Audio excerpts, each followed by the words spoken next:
This channel does not promote any violent, harmful, or illegal activities. All content provided by this channel is meant for an educational purpose only. মুখ্যমন্ত্রী CAA camp নিয়ে নানা আপত্তি তুলছেন বটে, কিন্তু প্রতিদিনই রাজ্য জুড়ে বিজেপির তরফে বিভিন্ন জায়গায় সিএএ ক্যাম্প চালানো হচ্ছে, যেমন শিলিগুড়ির এই সিএএ ক্যাম্প। এবং প্রতিদিনই কিন্তু কিছু কিছু করে মানুষ আসছেন যাদের 2002 ভোটার তালিকায় নাম নেই এবং যারা বাংলাদেশে সংখ্যালঘু সম্প্রদায়, তারা 2002 পরবর্তীকালে এদেশে এসেছেন এবং এই নাম না থাকার কারণে এখন কিন্তু তারা সিএতে অ্যাপ্লাই করছেন। আমি একবার দেখাবো। এটা শিলিগুড়িতে বিজেপির তরফে একটি ক্যাম্প, নান্টু পালের নেতৃত্বে এই ক্যাম্প চলছে। এসআইআর এবং সিএ এর কাজ একই সঙ্গে চলছে। এই ব্যক্তি যিনি এসেছেন তিনি সিএতে অ্যাপ্লাই করতে চাইছেন, কারণ 2002 ভোটার তালিকায় নাম নেই। আপনার নাম কি? আমার নাম স্বপন চক্রবর্তী। কার জন্য সিএতে অ্যাপ্লাই করতে আমার চাইছেন? বোনের জন্য। কি অ্যাপ্লাই করবেন? সিএ। কেন? 2002 সালে ওর নামটা উঠে নাই, ও আসছে আগেই, কিন্তু আমার নাম উঠছে, কিন্তু ওর নাম উঠে নাই। ওর নাম উঠছে 2006 গিয়া। তো এই জন্য আমার অ্যাপ্লিকেশন করছি। অ্যাপ্লিকেশন করে আমি ধারণা করতেছি যে আপনি ইনকোয়ারি হবে, তাছাড়াও তো সিএ করা দরকার। এই জন্য আমি পরে কিন্তু নান্টুদের কাছে আসলাম। কি কি লাগছে সিএ করতে? সিএ করতে লাগতেছে আপনার ওই হ্যাঁ বলুন বলুন বলুন। অ্যাপ্লিকেশন ফর্ম লাগতেছে, আর 3টা এভিডেভিট লাগতেছে।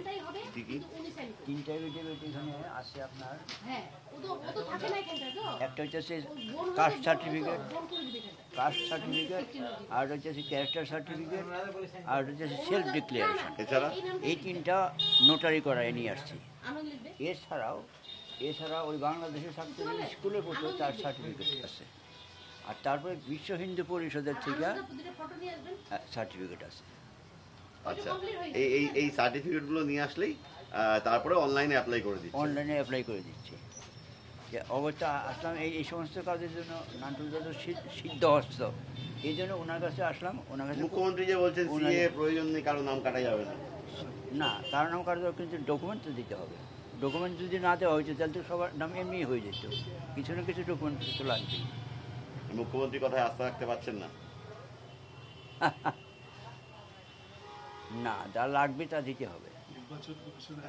আমি একবার দেখাবো। এই যে একাধিক সার্টিফিকেট নিয়ে যারা আসছেন, সিএ করতে আসছেন, তারা মূলত একটা আবেদনপত্র নিয়ে আসছেন। এইটা সেই আবেদনপত্র। এছাড়া একাধিক এফিডেভিট নিয়ে আসছেন। সেই এফিডেভিটগুলো যাতে তারা নিজেদেরকে, তারা বাংলাদেশের নাগরিক এবং 2002 পরবর্তীকালে এসেছেন এবং তারা কোন কাস্টের মানুষ তা এফিডেভিটের মাধ্যমে বলতে হচ্ছে। আর বাংলাদেশের যদি কোনো স্কুল কলেজে প্রমাণপত্র থাকে যেখানে তারা পড়াশোনা করেছেন, যেমন এই যে একটি বাংলাদেশের একটি স্কুলের সার্টিফিকেট, এর পাশাপাশি এ রাজ্যে আসার পর বা এদেশে আসার পর সেখানে কোনো হিন্দু মন্দির বা এই ধরনের কোনো সংস্থা তারা তাকে চেনে কিনা, সেক্ষেত্রে সহায়তা করছে বিশ্ব হিন্দু পরিষদ। এই যেমন একটি সার্টিফিকেট, এটা এ রাজ্যের কোনো একটি মন্দিরের সার্টিফিকেট, যে মন্দির জানান দিচ্ছে যে এই ব্যক্তি হিন্দু এবং তাকে তারা কতদিন ধরে চেনেন। এই সার্টিফিকেটগুলো সংগ্রহের পরে কিন্তু বিজেপির বিভিন্ন যে এসআইআর ক্যাম্প এবং সিএ ক্যাম্প, সেই ক্যাম্পে এনারা আসছেন এবং অ্যাপ্লাই করা হচ্ছে। আমি একবার নান্টু পালের সঙ্গে কথা বলি। নান্টুদা, এই সিএতে প্রতিদিনই ভিড় হচ্ছে, মুখ্যমন্ত্রী তো বলছেন দরকারই নেই এই ধরনের ক্যাম্পের। দেখুন, নির্বাচন কমিশনের যে আইন মেনে করেছেন তাতে কারো নাম বাদ যাওয়ার কথা না, আমি একমত। কিন্তু রোহিঙ্গা বাংলাদেশ থেকে যারা এসছেন তারা যদি যা যা বলছে নির্বাচন কমিশন দেখাতে পারবেন না, তাদের নাম নিশ্চয়ই বাদ যাবে।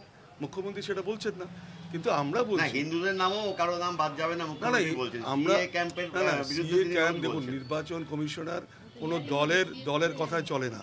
নির্বাচন কমিশন ভারত সরকার এবং মহামান্য আদালতের গাইডলাইনে চলেন।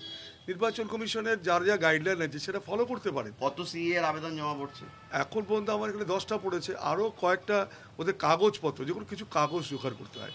যে কোনো ধর্ম প্রতিষ্ঠান, বিশ্ব হিন্দু পরিষদ, যে কোনো ধর্ম প্রতিষ্ঠান বা কেউ চেনে রেপুটেড মানুষ, তাদের একটা সার্টিফিকেট দরকার যে তারা এখানে দীর্ঘদিন ধরে থাকেন বা তারা অত্যাচারিত হয়ে এসছেন, বাংলাদেশ থেকে হোক বা পাকিস্তান থেকে হোক, যে অত্যাচারিত হয়ে এসছেন সেই জায়গাটা কোথায় তারা বসবাস করতেন, সে এলাকার নথিভুক্ত আমাদের কিছুটা একটা দরকার।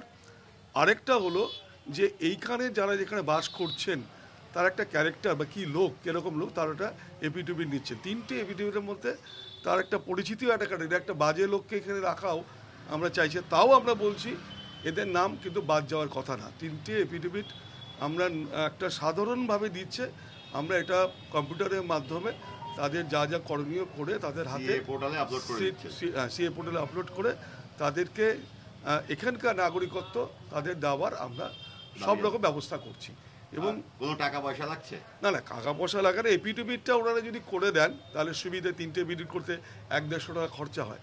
যদিও আমাদের আগে সুকান্ত মজুমদার অনেকেই বিবৃতি দিয়েছেন যে আমরা 100 টাকা করে নিতে পারতি, কিন্তু আমরা বলি আপনারা টাকাটা নিলে একটু বাজে মেসেজ যায়। কেউ যদি আমাদের চায়, আমি নিজেও অ্যাডভোকেট, আমার বন্ধুরা অ্যাডভোকেট, তারা এফিডেভিট করে দেন, তাদের একটা নমিনাল 100 টাকা খরচা, 3টে এফিডেভিট করতে গেলে অনেক লাগে, কিন্তু আমি যেহেতু লিগ্যাল সেলে আছি, আমরা এফিডেভিটটা 100 টাকার মাধ্যমে করে দিই। বা কেউ যদি মনে করেন আমরাই করে নিয়ে আসবো, তাদের সেই আদেশ আছে। আমাদের এখান থেকে কোনো পয়সা নিচ্ছে না। কম্পিউটারাইজ করার জন্য যা যা করার আমাদের যারা কম্পিউটার এক্সপার্ট আছেন তারা এই কাজ করছেন, বিভাস এই কাজটা করছে। হিয়ারিং এর সময় তখন আপনারা নথিগুলো দেখাবেন যে হ্যাঁ আমরা সিএ তে অ্যাপ্লাই করেছি, হ্যাঁ যাদের নথি যা যাগুলো আছে সেগুলো আমরা পুরোটা তথ্য দিয়েই আমরা করছি। কেউ যদি ভাবে যে না গোজামিল দিয়ে করবে, তাও কিন্তু সিএতে আটকে যাবেন।